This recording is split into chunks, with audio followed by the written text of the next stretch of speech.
자, 27번 문제 가겠습니다. 27번. 자, 입지규제 최소구역으로 지정할 수 있는 대상에 해당하지 않는 것. 자, 입지규제 최소구역도 어쨌든 존이니까 자, 지정 대상, 지정 목적 알아야 되겠죠. 자, 우리 입지규제를 최소화시킨다는 말이 무슨 말이에요? 우리가 용도지역 지구 구역이 입지규제를 하는 거죠. 입지 규제하는 거잖아. 어떤 건물을 지을 수 있다 없다를 입지 규제하는 제도인데 그걸 이 구역을 지정해서 최소화시키겠다는 거예요. 규제를 최소화한다는 말은 여러 가지 건물을 막 지을 수 있다는 거죠. 그러니까 결국은 토지를 어떻게 이용하겠다? 복합적으로. 아시겠죠?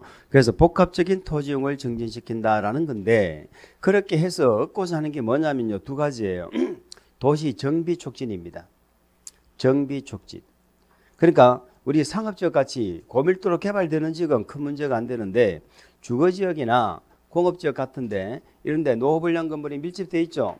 그런데 지금 정비가 안 돼요. 정비가 시급한데. 왜 정비가 안 될까? 돈이 안 되니까. 해봐야 사업성이 없다는 거죠. 사업성이 없으면 안 될 거 아닙니까? 그런데 입지규제 최소구역을 지정해서 사업성이 있게끔 만들어주는 거잖아. 그럼 입지규제 최소구역 지정하면 사업성이 생깁니까? 입지규제 최소구역은 이런 그대로 입지규제를 완화시켜주는 내용에다가 플러스 나중에 얘가 지정되면 특별건축구역으로 간주를 해줍니다. 우리 건축법에 특별건축구역 들어봤죠? 그 특별건축구역은 뭐가 생각나? 제가 건물 크기를 규제를 안 한다고 그랬잖아요. 건물 크기를 결정하는 게 뭔데? 건폐율, 용적률, 높이 제한. 우리 건축법의 높이 제한이 두 가지가 있죠. 이런 것들을 특별건축구역에서는 적용 자체를 안 해요. 그러면 입지규제 최소구역은 이렇게 용도도 복합적으로 지을 수 있도록 해주고 건물 크기도 규제를 안 하고 이렇게 한다니까. 물론 나중에 계획으로 짜지만 그러니까는 사업성이 생길 수밖에 없는 거죠. 그런 얘기입니다. 그래서 다시 복합적인 토지용을 통해서 도시 정비를 하겠다, 촉진하겠다. 두 번째는 지역 거점 역할 할 수 있는 지역 있죠. 그런 지역을 집중적으로 개발하겠다는 거예요. 거점 역할을 할 수 있는 지역. 뭔 말인지 아시겠습니까? 그런 목적으로 하는데 그러니까는 대상 지역이 5개가 있는데 그중에서 1번, 2번은 제가 시험 문제가 정답이 안 될 거다라고 했습니다. 그리고 이런 지역은 변두리예요, 도심지예요? 당연히 도심지, 도심, 부도심 아니면 뭐 생활권의 중심지 이런 지역이 대상이 되겠죠. 중심지가 대상이다. 자, 두 번째는 각종 중요한 기반시설 있죠. 기반시설 중에서 그 도시에서 거점 역할을 할 수 있는 기반시설 있죠. 거점 역할 할 수 있는 기반시설을 주변 지역을 집중적으로 뭐 하겠다고? 예, 개발하겠다 그런 뜻이에요. 그럼 결국은 이제 만약에 대상 지역이 물으면 3, 4, 5 세 개 중에서 정답으로 나올 텐데 자, 그럼 결국 숫자 바꾸는 거죠. 몇 개 이상의 대중교통이 만나? 3개 이상이 만나는 결절지로부터 몇 킬로미터 이내? 1km 이내. 그거 하나 기억하시고. 두 번째는 노후불량 건축물이 밀집돼 있는데 뭐가 안 돼? 정비가 시급하죠. 그런데 거기는 상업지역은 관계 있다 없다? 없다. 주거하고 뭐? 공업. 상업지역 없다. 요거 하고. 세 번째는 도시 재생 활성화 지역에서 수립하는 계획이 2개죠. 도시 경제 기반형이 있고 근린 재생형이 있었어요. 근데 근린 재생형은 대상이 아니라고 했어요. 도시 경제 기반형. 그 3가지 기억하면 됩니다. 자, 요런 지역을 대상으로 지정할 수 있다. 자, 문제로 돌아옵니다. 그래서 입지규제 최소구역으로 지정할 수 있는 대상 지역에 해당하지 않는 것. 기본계획에 따른 도심, 부도심, 생활권의 중심지. 당연하죠. 철도, 역사, 터미널 등 거점 역할을 할 수 있는 그런 시설을 중심으로 주변 지역을 집중적으로 정비한다. 세계 이상의 노선이 교차하는 대중교통 결절지로부터 몇 킬로? 1km 이내. 자, 4번에 도시개발법에 따른 새로운 단지를 조성하기 위한 녹지지역으로서 뭐 말이 안 되죠. 자, 우리는 이거는 중심지를 대상으로 한다니까 거점 역할을 할 수 있는 중심지, 녹지지역은 대상이 되지 않겠죠. 자, 마지막에 도시재생 활성화 지역 중에서 지역으로서 도시 경제 기반형 활성화 계획을 수립한 지역이다. 뭐 말은 좀 이상하지만 맞죠? 그렇게 해서 한번 점검합니다. 자, 그 다음에 28번은 입지규제 최소구역은 입지규제 최소구역 계획을 수립합니다. 물어봅니다. 계도는 행위자는 어디서 한다? 따로 법률. 수산자원보호구역은 수산자원관리법, 시가와 조정구역은 국토계획법. 다 법령에서 하잖아. 근데 입지규제 세수구역은 행위자를 법령에서 해. 계획을 만들어. 계획 짠다고 계획을 만드는데 이렇게 여러 가지 입지규제도 완화시키고 크기도 이렇게 크게 해서 계획을 짠다 이 말이야. 뭐 말인지 아시겠죠? 그래서 입지규제 세수구역 계획에는 각종 우리 관리계획 정하는 용도지역 지구 내용이나 각종 관리계획으로 결정하는 내용이 전부 여기서 구체적으로 결정이 돼요. 그러니까 입지규제 세수구역 내용을 외울 필요는 없어요. 다 있어. 건축계획이 다 들어가. 아시겠죠? 다 들어가. 자, 그런데 가끔 보면 어떤 모의고사는 용도지역 지구구역의 지정이라고 나와. 우리 입지규제 세수구역 지가 용도구역이야. 뭔 용도구역을 정해지가 말이 안 되는 소리지.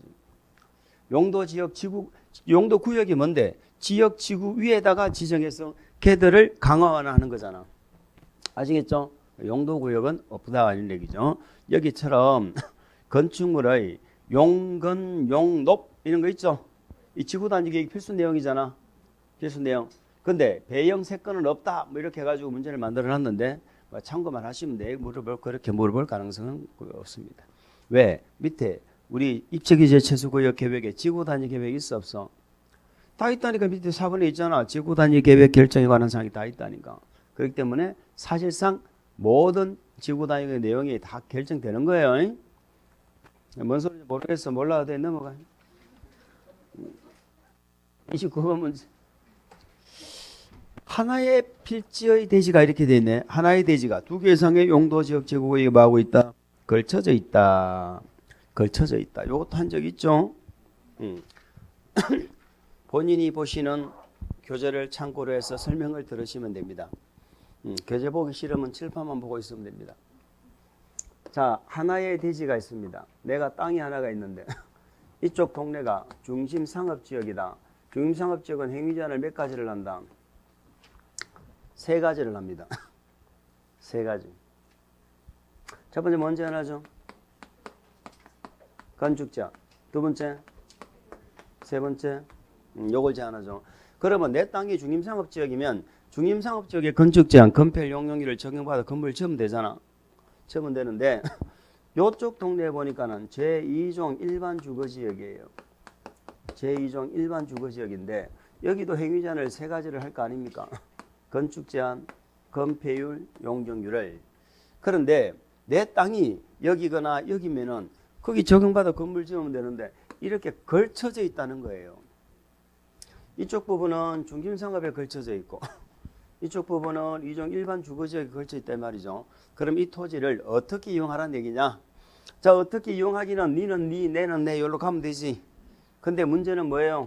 걸쳐진 걸 보니까 이렇게 걸쳐져 있는 거예요. 다시 말해서 이쪽 부분에 걸쳐져 있는 부분 우리는 가장 작은 부분이라고 얘기합니다. 가장 작은 부분이란 건 이렇게 2개가 아니고 3개, 4개로 쪼개질 수도 있다는 얘기입니다. 가장 작은 부분이 얼마야? 요걸 기억하시는 거야. 가장 작은 부분이 얼마? 330제곱미터 이하의 부분이 있다면 요게 330 이하죠. 이러면 얘는 따로따로 가기가 곤란하다고. 지금 따로따로 가기가 무슨 말인지 아시죠? 그래서 이런 경우는 웬만하면 넓은 쪽 따라가자는 거야.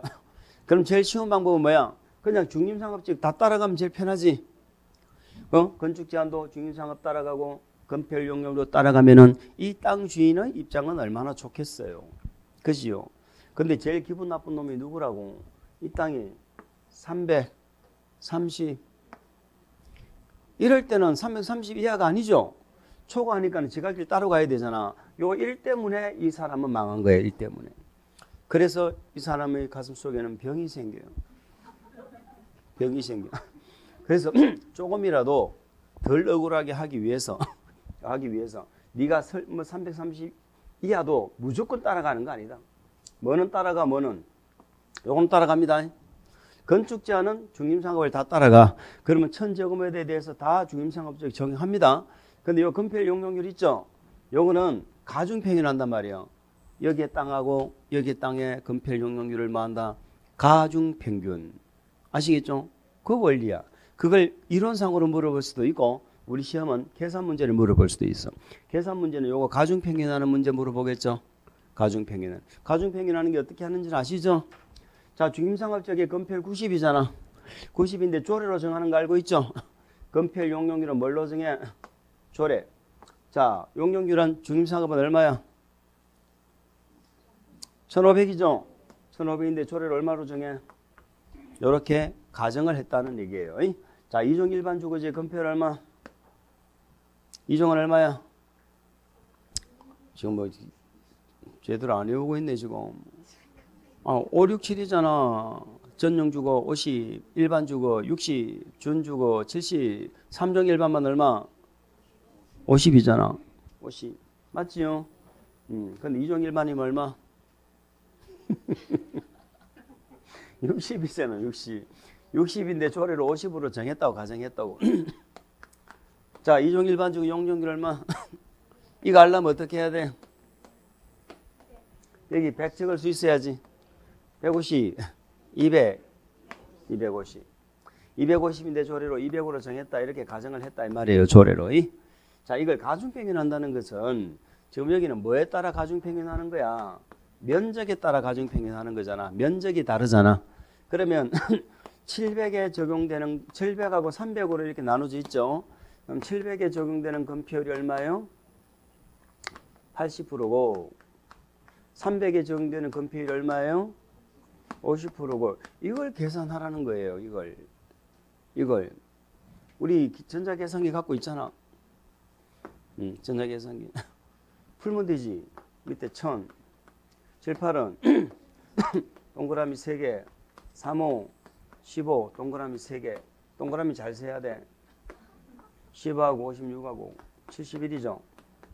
여기 가중평균이란 건폐율이에요. 그럼 이 건폐율 자리에 뭐를 집어넣으면 용적률을 집어넣으면 가중평균은 용적률이 나오겠죠. 요게 가중평균한다는 얘기예요. 뭐 말인지 아시겠죠? 그런 얘기죠. 이제 원칙은 됐다 그죠? 조건이 뭐야? 가장 작은 부분이 330 이하일 때 얘기다. 330 넘으면 제 갈 길 가는 거예요. 330이 넘으면 가장 작은 부분이 제 갈 길 가는 거고 330 이하가 있다면 이렇게 하는 거다 이 말이에요. 자, 그런 얘기입니다. 지워도 되지요? 그런데 여기에 대한 예외가 있죠. 여기에 대한 예외가 뭡니까? 용도 지구 중에 무슨 지구? 고방이죠. 고방. 외우세요. 고방이라고 외우세요. 고방. 고가 뭔데? 고도지구. 방이 뭐예요? 방화예요? 방지예요? 방화지구입니다. 자, 다시 말해서 내가 땅이 하나 있는데 우리가 용도지구는 용도 지역 위에 지정하는 거 맞죠? 지역은 기본적으로 있다고 보고 지구 얘기만 하는 거예요. 지금 지역은 밑에 있어. 그런데 이쪽에 고도지구가 지정되어 있다 이 말이에요. 그러면 여기가 다른 지구가 지정되어 있겠지? 다른 지구가 있을까? 없을 수도 있을까? 없을 수도 있지. 지구는 항상 있는 게 아니잖아. 모든 토지에 있는 건 지역밖에 없다니까. 지구구역은 있을 수도 있고 없을 수도 있잖아. 그럼 기타 지구가 있을 수도 있고 없을 수도 있어. 관계없어. 관계없고 조건이 뭐냐? 이렇게 건물이 고도지구에 조금이라도 걸쳐져 있다는 게 전제 조건이에요. 우리가 여기서는 330 이하가 있느냐 없느냐가 중요하잖아. 여기는 제가 면적 안 적었잖아요. 이렇게 면적 관계없어. 330 이하 같으면 본래는 따라가야 되잖아. 우리 용도지구는 건축 제한하는 거 맞죠? 건축 따라가야 되잖아. 그런데 고도지구에 건물이 걸쳐져 있다면 건물 전부가 고도지구를 적용받아라 이 말이에요. 뭐 말 이해합니까? 건물 전부가 뭐를 적용받아야 되는 거야? 고도지구. 그러니까 일부만 걸쳐 있어도 건물 전부가 고도 제한 받는다 이런 뜻입니다. 근데 고도지구는 자 건물만 적용받아 대지도 따라가. 건물 대지가 다 따라가는 거야. 건축물 및 대지 전부가 고도지구 적용받는다. 그 똑같은 방법으로 이번엔 대지가 이렇게 있는데 여기다가 이제 방화지구가 지정됐어. 방화지구. 자 여기도 마찬가지 면적 관계없어. 면적이 중요한 것이 아니고 건물이 방화지구에 걸쳐 있느냐 안 걸쳐 있느냐 이게 중요한 거예요. 방화지구에 걸쳐 있으면 건물 전부가 방화지구를 따라가라 이 말이에요. 건물 전부가 방화지구 적용받아야 돼. 단 방화지구는 대지에 관한 규정은 있어 없어? 없어. 그래서 고도지구와 방화지구 차이는 고도지구에 건물이 걸쳐 있으면 건축물 대지가 전부 고도지구를 따라가고, 아시겠죠? 방화지구에 걸쳐 있을 때는 뭐만 따라가면 돼? 건축물. 그게 달라. 그리고 방화지구가 있는 지역지구 구역 부분하고 다른 지역지구 구역을 이렇게 방화벽으로 막았죠. 그러면 이쪽 부분은 따라갈 필요가 있다 없다? 없다 하는 예외가 있다는 것도 기억하시면 됩니다. 또 뭐가 예외냐? 용도 지역 중에 이제 녹지 지역이 예외입니다. 녹지 지역이 예외예요. 자, 대지가 있는데 여기가 녹지 지역이에요. 여기가 상업 지역이에요. 여기가 700이고 300입니다. 본래 같으면 330 이하인 상업 지역은 녹지를 따라가는 게 맞죠. 그런데 따라간다 안 따라간다? 안 따라갑니다. 녹지하고 만나면 그냥 모른 척하고 각각 가면 됩니다. 니는 녹지, 니는 상업 지역 이렇게 가면 됩니다. 그런데 여기에 대한 예외가 두 개가 있어. 첫 번째 예외가 뭐냐? 자, 비록 녹지 지역하고 만났다 하더라도 녹지 지역 안에 건물이 이렇게 넘어갔는데 여기에 고도지구나 방화지구 고방이 지정되어 있어요. 그러니까 건물이 고방이 넘어갔죠. 이러면 요 규정 그대로 적용받아야 돼. 고도지구에 걸쳐 있으면 건축물 대지 전부 고도지구 적용받아야 되고, 방화지구에 걸쳐 있으면 건축물 모두 방화지구 적용받는 거야. 밑에 용도 지역은 물론 기본적으로 받고, 그럼 용도 지역은 어떻게 해야 돼? 녹지니까 각각 가야지. 용도 지역은 각각 가고, 이때는 본래는 고방만 아니면은 지구 구역이 다 따로따로 가는 거거든. 근데 고방이기 때문에 용도 지구는 고방을 적용받아야 되는 거예요. 용도 지구는. 무슨 말인지 알아요? 그거 하고 두 번째, 반대로 됐을 때 반대로 됐을 때가 문제입니다. 자, 이렇게 되어 있는데요. 요 넓은 게 상업지역이고요. 좁은 게 녹지지역이에요. 다시 말해서 녹지가 330 이하다 이 말이에요.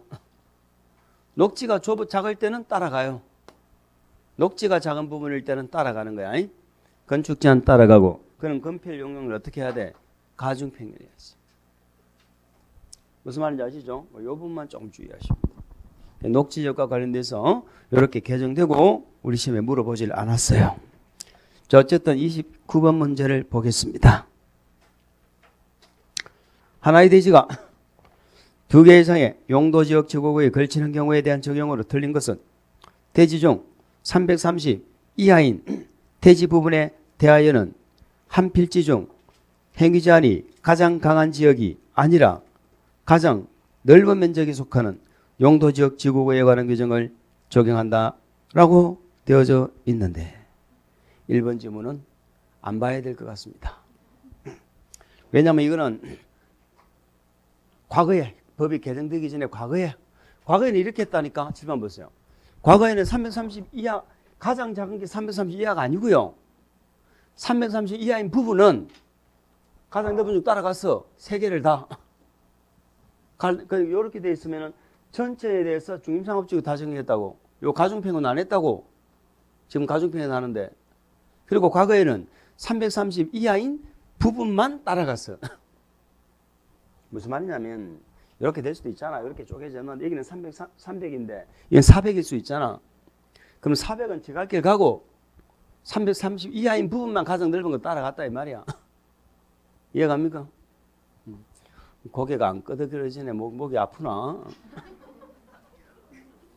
과거에는 300이 있고 400이 있으면 과거에는 330 넘는 부분은 지갈길 갔고 330 이하만 가장 넓은 쪽 따라갔다는 거야. 과거에는. 근데 지금 어떻게 한다고? 가장 작은 게 330 이하라는 게 조건이잖아. 그럼 여기는 400 만약 있다 치더라도 여기 쪼개져서 400 있잖아.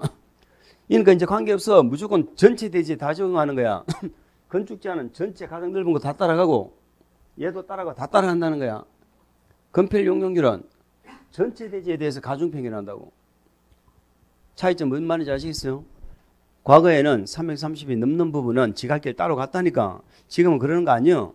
가장 작은 게 330 이하가 있으면 전체 대지에 대해서 건폐율 용역률은 가중평균하고 건축 제한은 가장 넓은 거 따라간다 이 말이야. 이게 다른 거야. 그래서 1번 지문은 과거 지문이요. 이렇게 하면 안 돼. 2번 한 필지 대지는 자꾸 필지란 말을 썼는데 지금 필지란 말도 안 써. 하나의 대지는 두 개 이상의 용도 지역이 중복하여 지정될 수는 없으나 두 개 이상의 용도 지역으로 걸쳐서 지정될 수 있다. 맞죠? 저기 걸쳐진 거잖아. 건축물이 고도지구에 걸쳐 있네. 그러면 건축물 대지 전부가 고도지구 적용하는 거 맞습니까? 맞죠? 하나의 건축물이 방화지구에 걸쳐 있으면 건축물 대지가 모두 방화지구를 따라갑니까? 건축물만 따라갑니까? 그래서 대지 그것 때문에 틀렸다는 거예요. 대지 때문에 틀린 거예요. 건축물 전부가 방화지구 안의 규정을 적용한다. 단 그 경계가 방화벽으로 구역되어 있는 경우는 제외한다. 5번 하나의 대지가 녹지지역과 그 밖의 용도지역 지역구에 걸쳐 있는 경우입니다. 일단 괄호 박혀보세요. 그때는 원칙적으로 어떻게 한다고? 각각이죠. 각각 동그라미. 각각의 용도지역 지역구역을 적용하는 게 원칙입니다. 근데 예외가 두 개가 있잖아. 두 개가. 첫 번째 예외가 뭐였어요? 녹지지역 안에 건물이 어디에 걸쳐 있으면 고방에 걸쳐 있으면 고방 따라간다. 요게 하나고. 두 번째 예외가 뭡니까? 그 두 번째 줄에 괄호 있죠. 괄호. 가장 작은 부분의 큰 부분이 무슨 지역이요? 녹지죠. 녹지. 그러니까 녹지가 330 이하잖아.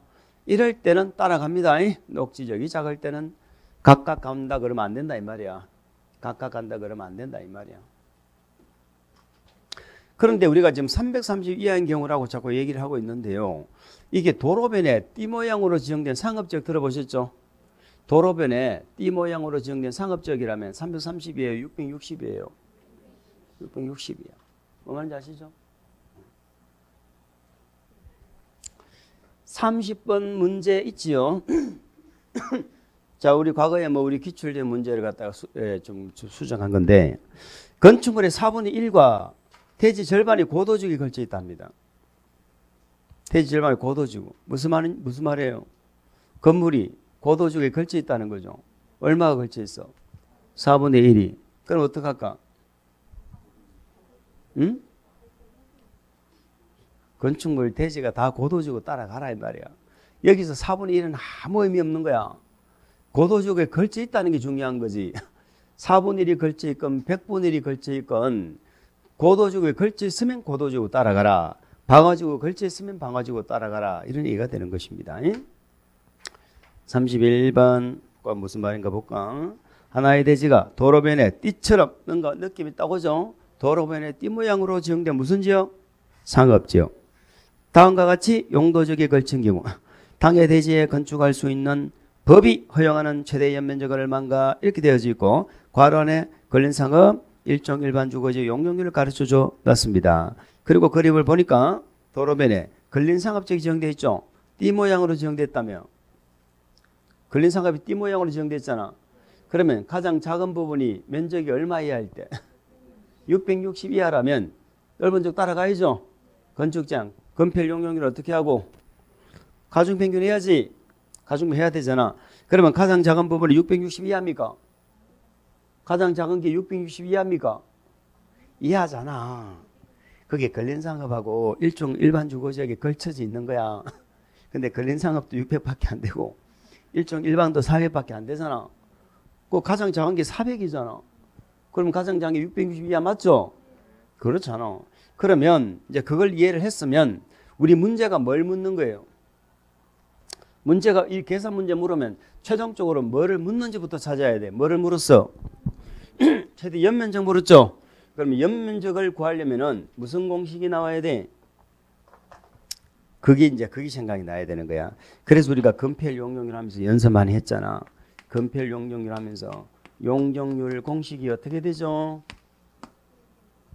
대지 면적분의 건축물의 무슨 면적? 건축물의 연면적이죠.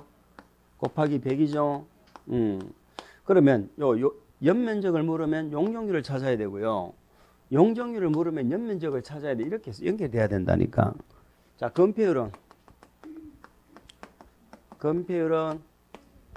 대지 면적분의 무슨 면적? 건축 면적이죠. 곱하기 100이죠. 만약에 건축 면적 물으면 뭘 찾아야 돼? 건폐율. 건폐율 물으면 뭘 찾아야 돼? 자, 요걸 기억해야 된다니까. 그러면 연면적을 묻는구나 하면은 대지 면적 가르쳐 줬잖아. 600, 400. 천 가르쳐줬지. 그러면 연면적을 물었으니까 우리는 뭐만 알면 돼? 결국은 용적률 구해라 이 말이라니까. 문제는 무슨 말인지 아시죠? 용적률 구하란 말이잖아. 용적률만 구하면 나오는 거 아닙니까? 그러면 결국은 가장 작은 부분이 660 이하니까 뭐 하라는 거예요? 가중평균 하라는 거잖아. 가중평균. 가중평균. 자, 가중평균 해봅시다. 600하고 400에 걸쳐져 있지. 그럼 600에 적용되는 용적률이 얼마? 근린상합적 얼마? 700이네. 700. 700%고 400에 적용되는 용적률은 얼마예요? 200이네. 200. 요거 계산하라 이 말이에요. 요거 계산.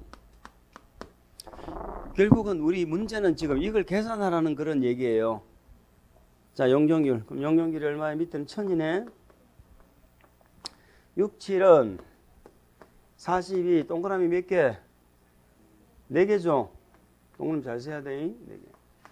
4, 2, 8에다가 동그라미 몇 개? 4개네. 이렇게 되잖아. 그러면 3개씩 지워도 되지. 여기는 80이 남네.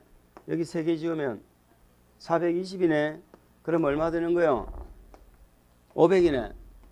용적률 500% 적용해라 이 말이야. 그러면 용적률 500%란 말이 뭔데? 대지 면적의 몇 배까지? 5배까지 연면적 지을 수 있단 말이잖아. 그러니까 대지가 1000인데 용적률 500% 적용하면 연면적은 얼마? 5000이 되는 거야. 아시겠죠? 5000. 이해합니까? 그러니까 연면적을 구하면 용적률을 구하라는 얘기하고 같은 거야. 이 문제 조건에서 가중평균하라는 그런 얘기죠. 이해갑니까? 그것만 이해하면 돼. 자, 32번 문제 봅시다. 자, 둘 이상의 용도지역 등에 걸치는 대지에 대한 적용 기준에 있어서 다음과 같은 하나의 대지에 녹지지역과 고도지구가 지정이 되어져 있고요. 고도지구 행위제한을 적용받는 부분을 옳게 연결한 것은 B는 건축물의 일부이고 C는 건축물의 오른쪽 일부고 점선은 고도지구 범위를 나타내고 실수는 녹지지역의 한계 범위를 나타낸 것이다. 문제는 뭡니까? 본래 녹지지역과 만나면 각각 적용하는 것이 원칙이죠. 예, 근데 문제가 뭐예요? 고도지구 행위제한을 적용받는 부분. 고도지구 행위제한 제한받는, 고도지구 행위제한을 어디를 제한받느냐 이런 얘기죠. 자, 건물이 만약에 고도지구에 걸쳐 있으면 건물 대지가 다 따라오는 거죠. 건축물 대지. 그러니까 B가 있는 쪽 부분의 대지도 다 따라오는 거예요. 그래서 다 적용받는다. 그래서 A, B도 당연히 고도지구 적용받고, 뭐 C, D 있는 부분도 고도지구 있으니까 당연히 적용받고 다 적용받는다는 뜻이. 이해할 수 있죠?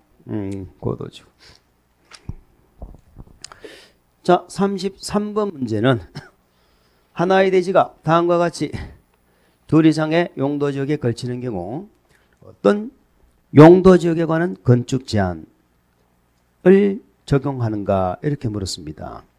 자, 농림지역이 300, 관리지역이 500, 녹지가 400이 있습니다. 자, 녹지하고 만나면 각각 가는 거죠. 각각 가는데 가장 작은 부분이 만약에 녹지지역이라면 따라가는 게 맞는데 녹지지역이 가장 330 이하가 아니죠. 그러면 일단 녹지지역은 지갈 길 가는 게 맞아요. 일단 녹지가 330 이하가 아니니까 지갈 길 간다. 그러면 농림하고 관리지역이 문제가 되는데 얘들은 가장 넓은 쪽을 건축 제한 따라가죠. 건축 제한은 어디가 넓어? 관리지역이 넓죠. 그러니까 건축 제한은 어딜 따라가고 관리지역을 따라가는 것이다. 그러니까 A 농림지역도 뭐 적용하고 관리지역, B 관리지역도 뭐 적용하고 관리지역. 근데 녹지는 지갈 길 따로 가니까 녹지는 녹지지역 적용한다. 그런 의미예요. 이해합니까? 자, 녹지지역하고 만나면 각각 따로 가는 거예요. 근데 녹지지역이 만약에 가장 작은 게 녹지지역이다. 그럼 녹지지역도 가장 넓은 거 따라가는 거 맞아. 근데 녹지지역이 330 이하가 아니면 일단 녹지는 지갈 길 가고 나머지 대지만 갖고 이야기하면 되는 거예요. 아시겠죠? 나머지 대지 농림지역이 330 이하잖아. 가장 작은 게 농림지역이죠. 그렇기 때문에 그들 A, B는 다 관리지역 적용해야 된다. 이런 말이 되는 거예요. 근데 요거는 건축 제한 얘기입니다. 건폐율 용적률 하면 안 돼. 근데 우리 문제 혹시 또 건폐율과 용적률 제외돼 있네. 건폐율 용적률 얘기하면 안 되고 건축 제한. 그럼 건폐율 용적률 어떻게 해야 되는데? 가중평균해야 돼. 뭐하고 뭐를 가중평균해? A, B를 가중평균하는 거야. 녹지는 따로따로 간다니까. 녹지는 따로 적용하고, 아시겠죠? A하고 B, 요 두 개는 건폐율용률은 가중평균을 한다. 그렇게 보시면 돼요. 이해되셨어요? 자, 이렇게 해서 용도지역 지구구역을 봤습니다. 자, 이제는 용도지역 지구구역 보고 우리는 교재 순서에 따라서 지구단위 계획이 나왔죠? 지구단위 계획이 나왔습니다. 자, 제 방 얘기를 했는데요. 내 방이 있는데 내 방에다가 장판지를 깝니다. 여기 용도지역이죠? 장판지는 다 깔아, 일부에만 깔아. 장판지는 다 깔죠? 그 용도지역은 다 있는 거야. 그런데 그 용도지역에 구멍이 났어. 삼각형, 사각형, 동그라미 구멍을 맺고 이거는 뭐다? 용도지구. 그럼 용도지구는 뭐를 위해서 존재해? 지역을 위해서. 그럼 지역의 지구가 지정되면 지역만 보여? 지구만 보여? 지역, 지구가 다 보여? 응? 지역의 지구 지정하면 지역만 보여? 지구만 보여? 지역, 지구가 다 보여? 아니, 장판지 구멍 나는데 구멍을 메꿨어. 그러면 두 개 다 보여? 지역만 보여? 뭐만 보여? 물어보기도 힘들다. 아니, 둘 다 보이잖아. 구멍 나는데 구멍 메꾸면 둘 다 보이지. 그게 환경 보이면 되나? 그럼 뭐하러 메꾸노, 그러면. 뭐, 환경 보이면. 그러면 지역, 지구는 지정되면 행위는 두 개 다 받는다고. 두 개를 다 받는 거야. 커피에 설탕 타는 거라니까. 근데 용도구역은 뭐 갖다 놓는 거야? 장롱 갖다 놓는 거잖아. 장롱 갖다 놓으면 밑에 장판지 보여, 안 보여? 안 보여. 그럼 지역지구 위에 구역이 지정되면 지역지구 보여, 안 보여? 안 보여. 그럼 지역지구에 구역이 지정되면 어디에 행위를 제한받아? 구역이 제한받는 거지. 자, 이번에는 장롱을 갖다 놓는 게 아니고 지구단위구역구역은 뭘 갖다 놨어? 매트를 갖다 놨잖아. 매트라며. 예, 매트. 그럼 장판지 보여, 안 보여? 그걸 깔아봐야 하나, 그걸. 아니, 안 깔아봐도 장판지 위에 매트 깔면은 장판지 안 보이지. 뭘 그 고민을 해. 그렇게 생각이 많아요. 자, 그러면 장판지를 덮어버리는 게 두 개잖아. 아예 다른 목적으로 장롱을 갖다 놓는 경우도 있고. 용도구역은 지역하고는 전혀 다른 목적이야. 근데 우리 지구단위계획구역이 매트거든. 이 매트리스 지구단위계획구역은 밑에 용도지역의 기능을 더 잘 살리려고 하는 거야. 장롱은 용도지역의 기능을 무시한 거잖아. 근데 매트리스는 밑에 장판지 역할을 더 잘하기 위해서 지구단위계획구역이라는 걸 지정하는 거야. 그럼 지구단위계획구역에서는 계획 만들죠. 아까 입지규제 최소구역처럼 그 동네는 계획을 만드는데 계획을 만들 때 밑에 용도지역이 뭔지 지구가 뭔지를 고려한다, 안 한다? 고려해야 하네. 아, 물어볼 때마다 생각할 게 이렇게 많네.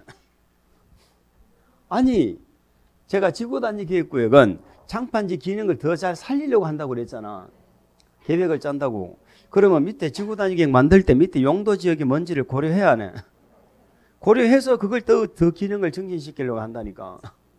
용도구역은 아예 용도지역과는 전혀 관계없는 목적으로 특수한 목적으로 지정해버리는 거고 지구단위계획은 지역의 기능을 더 잘 살리려고 하는 거야. 그러니까 지역의 기능을 목적을 고려한다, 안 한다? 다 해서 계획을 수립한다고. 그렇잖아요. 중심상업지역에 지구단위계획 짜면서 전부 한옥 짓는 계획만 짜면 안 되잖아. 여기는 중심상업지역이니까 중심상업으로서 더 기능을 잘 발휘하기 위해서 지구단위계 만드는 거잖아. 어쨌든 지구는 도시, 군 계획 수립 대상 지역의 일부다, 전부다? 일부죠. 자, 도시, 군이 뭐예요? 특광시군이죠. 도시, 군 계획이 몇 개예요? 특광시군이 수립하는 게 몇 개야? 두 개잖아. 도시군 기본계획, 도시군 관리계획. 응? 그 특광시군, 도시군 계획의 수립 대상 지역이 결국은 특광시군 아닙니까? 그 특광시군의 일부에 대해 수립한다니까. 뭐 하려고? 토지 이용을 합리화하려고. 아시겠죠? 기미환 들어봤죠? 기능 증진, 미관 개선, 양호한 환경 확보 하기 위해서 체계적으로 관리하기 위해서 수립하는 무슨 계획이다? 관리 계획이다. 기본 계획이다. 이렇게 물어본다니까. 그래서 마지막까지 확인하셔야 돼. 마지막까지 아시겠죠? 우리 민법에 판례 공부하듯이 뭐 무슨 글자 단어 톡 튀어 나오면 맞고 틀리고 이렇게 하면 안 돼요. 공법은 마지막까지 있다 없다까지 바꾼다고. 있다를 없다로 바꾸고 관리계획을 기본계획으로 바꾸고요. 일부를 전부로 바꾸고 생 난리를 쳐요. 그래 그걸 우리는 탁탁 찾아낼 수 있어야 돼.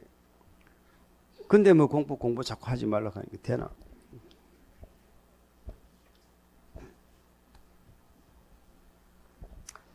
좋습니다.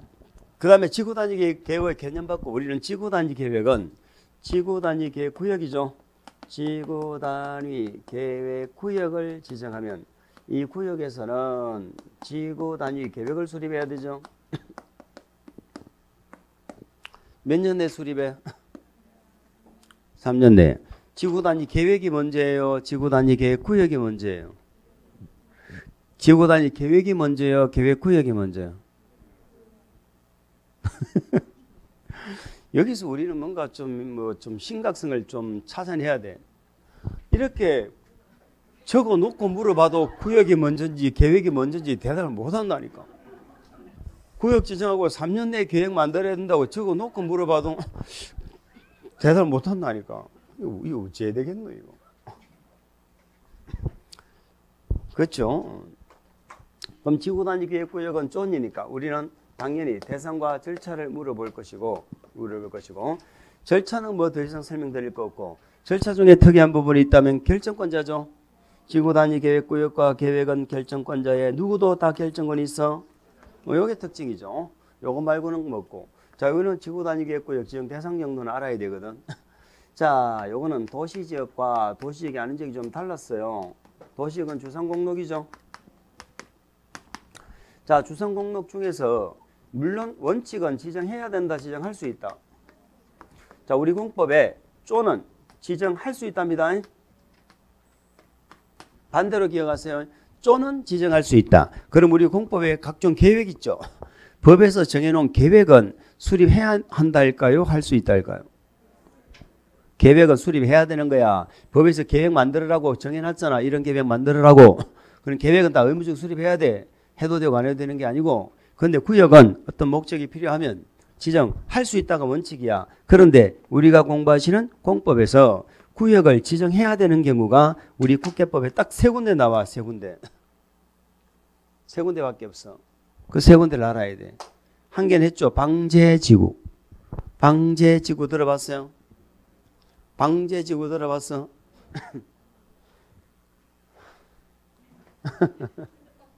뭐 연안 침식이 어쩌고 저쩌고 그죠? 들어봤잖아. 그럴 때 뭐 우리가 또 지정해야 되는 의무가 있었고 두 번째 우리가 두 번째 보는 거야. 지구단위 계획국도 지정해야 되는 의무가 있죠. 정택이는 사업이 끝나고 몇 년? 그런 게 있잖아. 두 번 다음에 또 기반시설 부담구역 있죠.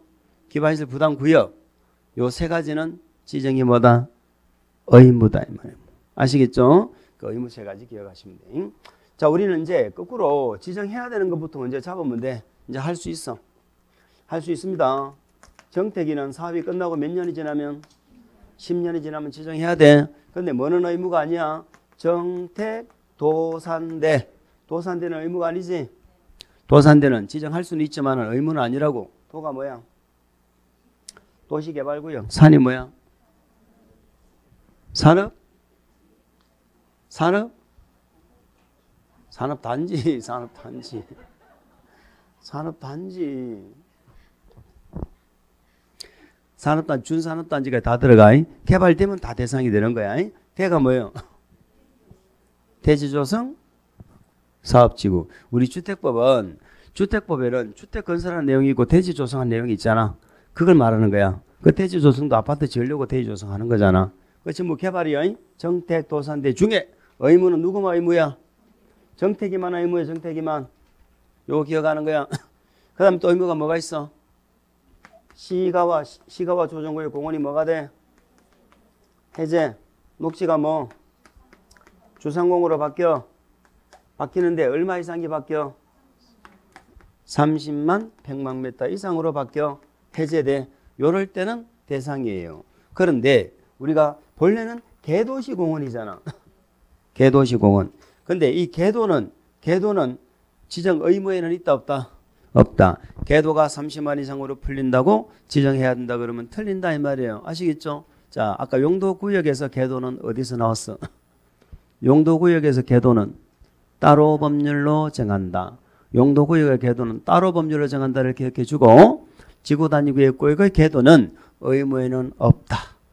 따로 법률로 정하니까 의무에는 없다. 그러니까 이것이 30만 이상으로 해제. 녹지가 주상공으로 30만 이상으로 변경은 의무다. 요 정도는 알아야 될 거 아니야. 요 정도. 다른 거 몰라도 요 정도는 알아야 돼. 여기다가 우리가 용도지구 있죠. 용도지구는 전부 지정 대상이에요. 용도지구 알잖아.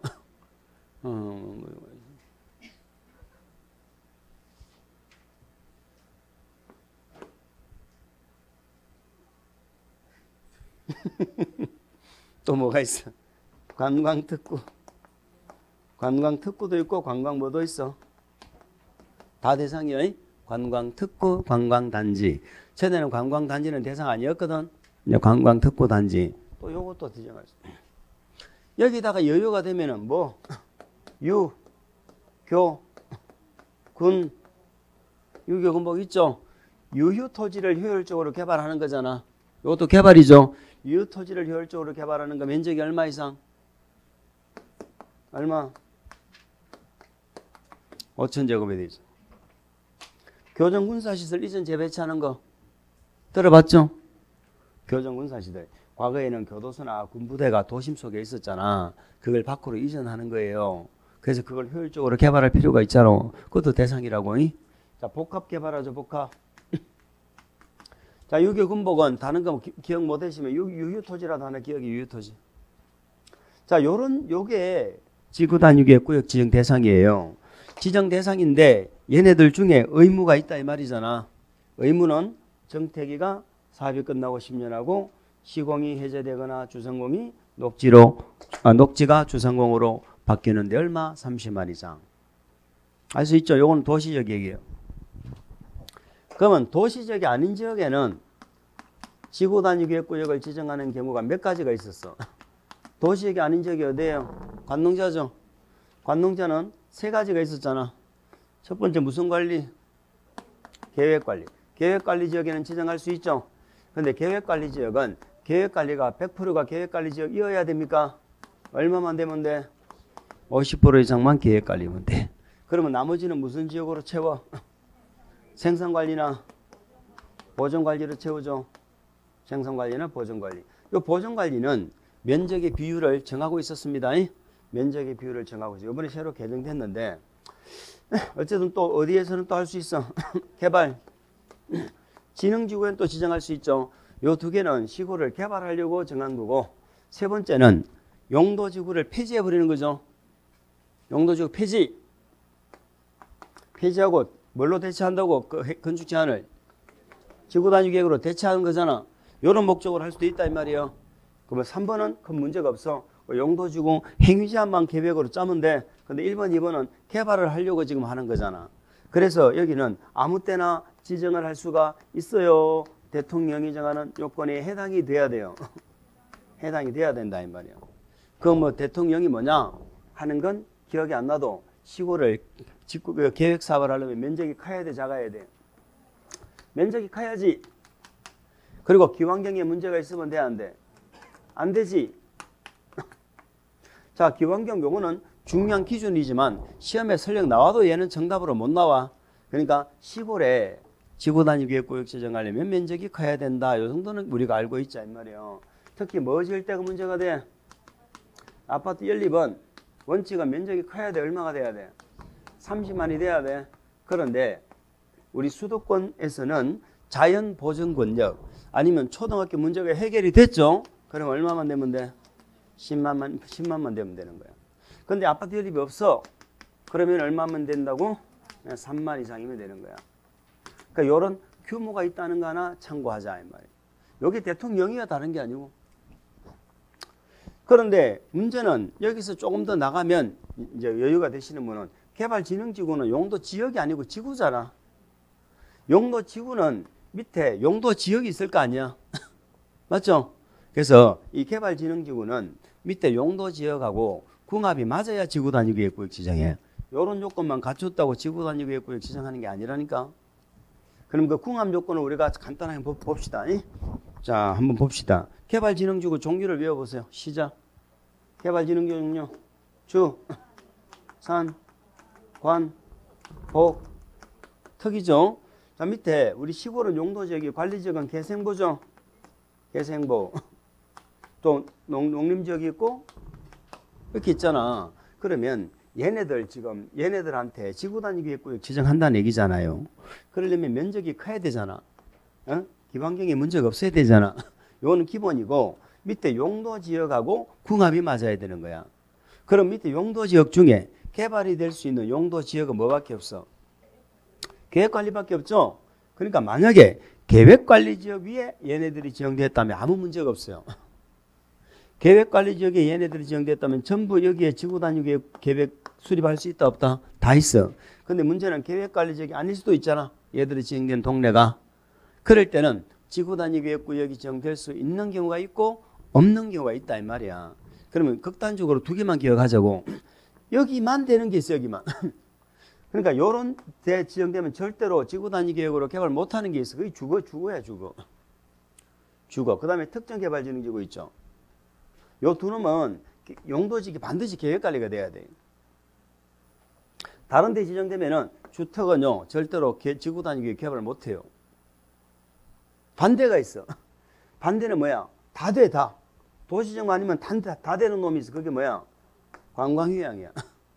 관광휴양 개발지역. 요 놈은 도시지역 아니면 무조건 지구단위계획으로 개발을 해. 무슨 말인지 알아요? 요 정도는 할 수 있잖아. 요 정도는. 요 정도는. 요게 지구단위계획구역 지정 대상입니다. 자, 이렇게 지정했으면 이제 계획을 수립하겠죠. 자, 지구단위 계획에서는 뭐 공부했어? 지구단위 계획에서는 뭐 했어요? 우리가 이런 내용이 기억에 나려면은 지금쯤 되면 한 몇 번 정도 봤어야 내 머릿속에 기억에 남을까? 알게 모르게 우리는 지금까지 제대로 복습하고 예습하고 공부했으면요 최소한 50번 이상은 봤습니다. 그 본다는 게 뭔 본다는 게 어떤 의미를 오늘 공법해야지. 이거 공부하는 게 아니라니까. 그건 공부 못하는 사람이 하는 거야. 공부 진짜 잘하는 사람은 독서실에 하루 종일 안 있어요. 수업 시간에 공부 다 한다니까. 복습은 어떻게 한다고? 이미 내 책에 표시가 다 돼 있어. 내가 뭘 모르는지 여기 봐야 되겠다는 목표가 다 정해져 있다고. 쭉 이렇게 책 지금쯤 되면 책 넘겨보면서 이렇게 공부를 한다니까. 근데 아직까지도 나는 오늘은 공법만 해야지 이러면서 막 공법 책들을 하루 종일 봐. 그럼 집에 가면 생각나는 거 있어 없어? 아무것도 없어. 또 공법 실컷 보고 나면 또 민법이 또 하나도 생각 안 나. 공법 또 뒤에 좀 보고 나면 앞에 게 생각이 안 나. 그거 왜 그럴까요? 자, 우리는 진리는 하나 있어. 진리. 안 보면 잊어버린다. 안 보면 잊어버린다는 건 진리야. 그럼 우리는 공부를 잘한다는 사람은 그러면 어떤 의미예요? 계속 본다는 얘기잖아. 보니까 안 잊어버릴 거 아니야. 그럼 계속 보려면 어떻게 해야 돼? 그 방법을 찾아내야 되는 거야. 내가 계속 보기 위해서는 어떻게 해야 계속 볼 수 있을까? 이 방법을 찾아내야 돼. 근데 우리는 죽을 때까지 그 방법을 못 찾고 죽어. 못 찾고 죽어. 그러니까 뭐라 한다고? 하루에 공법을 10분, 20분이라도 봐가지고 쭉 책을 넘겨봐야 돼요. 얘기하면요. 뭐라는 줄 알아요? 공법만 공부하라고요. 이렇게 얘기한다니까. 공법만 공부하라고요. 그러니까 제가 얘기를 해줄 수가 없어요. 얘기를 해줄 수가 없어. 자꾸 하루에 1, 20분 보라는데 1, 20분도 공부 안 한다는 얘기잖아. 공법을 하루에 1, 20분도 공부 안 한다는 얘기죠. 안 한다는 얘기잖아. 그러면서 무슨 공법이 어렵노 이런 말 하면 안 돼. 그럼 당연히 안 하면 잊어버리는 거라니까. 저는 공법 안 보면 저는 안 잊어버릴까요? 저도 잊어버려요. 똑같은 거야. 계속 보는 거 말고는 방법이 없어. 그래서 제가 늘 얘기하거든. 계속 보기 위해서는요. 한 페이지에 한두 개라도요. 표시했어요. 오늘 공법 시간이 아니더라도 죽는 거 그래 이런 게 있었어 하고 이렇게 하라고. 그렇게 얘기를 하거든. 그러니까 어떤 분이 그래요. 그건 안 좋은 방법인 것 같아요. 왜요? 다른 것 다 잊어버려요. 안 보는 거. 그것만 표시해서 보면은 다른 걸 다 잊어버려. 아, 표시 안 하면 그것도 안 보잖아. 표시 안 하면 그것도 안 보잖아. 그럼 표시 안 하면 그것도 다 잊어버리잖아. 그 안 보는 거 잊어버린다고 안 좋은 방법인 것 같아. 그러면 좋은 방법을 스스로 찾았어요. 그러면 이제 그런 부분은 어떤 의미예요? 다 봐야 된다는 얘기잖아. 아, 그러니까 그런 분은 공부를 완전히 이게 무슨 전쟁처럼 해요. 종일 눈만 뜨면 책에 종일 책만 봐요. 근데 그 효율성이 있느냐? 절대 없습니다. 효율성이 절대 없어. 제 친구 중에 한 놈이 맨날 마라톤 한다고, 막 마라톤 완주한다고, 그죠? 뭐 사진을 찍어서 올리고 이러는데 애 보면 다 죽어가, 얼굴 보면. 내가 항상 얘기해도 무리하지 마라. 무리하면은 독이다, 독. 뭐든지 적당하게 해야 돼. 그 나이에 맞게끔 해야지. 나이가 지금 뭐 50, 60 돼가지고 막 쫓아다니고 막 죽어. 계단이나 살살 걸어가지고 그래야지. 걱정된다니까 진짜. 쫓아다니면 안 돼. 이 더운데. 자, 우리 지구단위 계획은 반드시 첫 번째 내용을 알아야 되는데, 그 내용은 반드시 알아야 되는 내용이 필수 내용이에요. 필수 내용. 필수 내용 많이 했죠? 필수 내용에서는, 자, 지구단위의 내용도 이렇게 정리했잖아. 지구단위 계획에 기왕령 있어 없어? 당연히 있는데 그 중에 필수는 뭐가 필수야? 기반시설. 얘는 내용이지만 필수는 아니다 이렇게 했죠. 그 다음에 우리 지구단위 계획에서 건축물 결정한다 안 한다? 우리 구체적 건축 계획이 여기서 나온다니까. 나오는데 뭐는 필수야? 용건, 용록은 필수야. 근데 배형세권은 필수야 아니야? 배형세권은 필수가 아니야. 그래서 얘만 필수야. 요것만도 내용을 우리 70%, 80%까지 다 외운 거야. 요거 외에 용도, 지역, 지구를 말할 수 있어. 지구 단위 계획으로. 용도, 지역, 용도, 지구를 말한다. 세분 변경할 수 있다. 세분 변경할 수 있다. 요런 내용이 있었죠. 그 다음에 우리 지구 단위 계획으로 수립해가지고 각계 법률의 규정을 뭘 시켜줘? 완화. 자, 우리 법률에서는 몇 가지 규정을 완화시켜줬어? 세 가지. 국계법, 또 건축법, 또 주차장법. 자, 국계법은 우리가 용도지역에서 하는 행위제한, 지구에서, 지구는 건축 제한 하죠. 그 지역지구에서 하는 건축 제한, 건폐율, 용적률, 이걸 완화시켜줘요. 우리 건축법은 5개죠. 무슨 관계? 조공관계. 그리고 건축법 높이 제한 몇 개? 건축 높이 제한 몇 개? 기억이 안 난다. 2개. 가로구역 단위 높이 제한하고 1조. 햇빛 때문에. 우리 건축법 본지 오래됐죠? 주택법 본지 오래됐죠? 내가 가슴이 답답하다. 안 볼 거야 아마. 제 생각에는 틀림없이 지금 한 2달 동안 안 보고 있을 거야. 그래서 우리도 특강하니까 그때 들으면 된다. 물론 100번 정도 잊어버리면 그때 머릿속에 조금씩 남아요. 100번 정도 잊어버리면. 우리 책을 계속 뒤져보는 거 진짜 중요합니다. 요 문제집도 내게 되기 위해서는요, 내가 봐야 될 걸 표시를 해야 돼요. 안 그러면 나중에 이거 못 봐. 언제 이거 다 읽어볼 거야. 그러면 이제 8월달 끝나면 이 책은 또 버려. 내 몸 하나도 뗄 거 없어. 계속 버리고 또 새 자료 받아. 또 봐. 그거 아무 의미 없는 거야. 이걸 받든 기본서든 요약집이든 문제집이든 거기에서 그 책을 내 걸로 만들어야 되거든. 만드는 방법은 나한테 필요한 걸 자꾸 표시를 해가지고 계속 책을 뒤져보라 이 말이에요. 그 습관이 정말 중요합니다. 그럼 나중에 시험 칠 때 되면 30분 만에 책 한 권 다 뒤져봐요. 왜? 평소에 계속 뒤져봤잖아. 그죠? 자, 어쨌든 좋습니다. 우리 지구단위 계획구역이 지정되면 계획은 몇 년 내에? 3년 내에 고시하고 안 하면은 구역은 실효되죠. 자, 이 계획도 실효됩니까? 계획은 왜 실효돼? 몇 년 내에? 5년 안에. 계획대로 허가받아서 뭘 하지 않으면 착수를 하지 않으면 계획이 실효된다. 물론 계획은 모든 계획이 실효됩니까? 주민이 입안을 제한한 계획만 실효됩니까? 주민이 입안을 제한 한 것만 실효된다 하고 문제는 5분 쉬었다가 문제를 보실게요.